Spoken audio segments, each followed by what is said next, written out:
4 प्रभागाचा 4 सदस्यांचा एक प्रभाग ही संकल्पना जी राज्य शासनानं आणलेली आहे ही पूर्णपणे चुकीची आहे.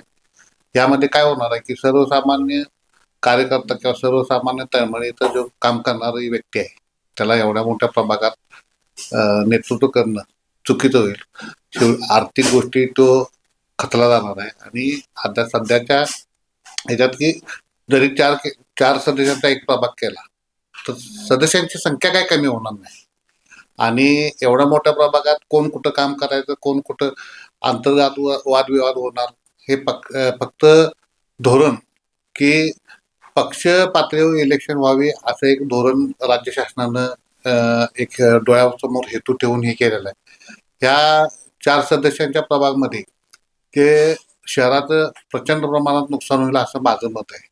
कारण छोटा प्रभाग होता तेवढाच त्या प्रभागाचं नेतृत्व करून त्या प्रभागाचं हे करणं सोपं होतं.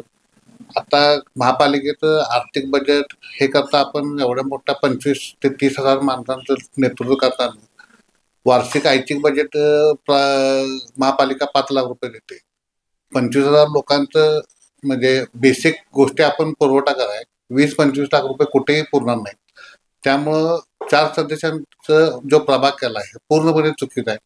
ह्यानं तुम्हाला मी सांगू इच्छितो की प्रत्येक आता तुम्ही जसं इलेक्शन डिक्लेअर झाल्यावर बरेच लोक इच्छुक होतात.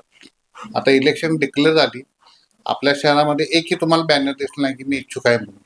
ह्याचा म्हणजे हे एक जिवंत उदाहरण आहे की बाबा लोकांनाच हे एक्सेप्ट होणार नाही की हे 4 सदस्यांचा एक प्रभाग होणं.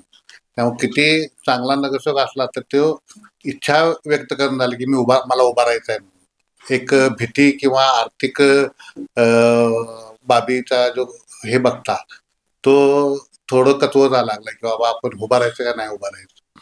त्यामुळं राज्य शासनानं पूर्वीप्रमाणे केलं तर त्यात सदस्यांची संख्या काय कमी होणार नव्हतं.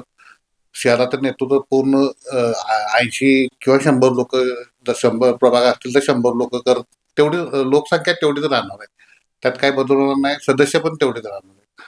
त्यामुळं 4 सदस्यांचा प्रभाग हा थोडा अडचणीचा ठरणार आहे सगळ्यांना.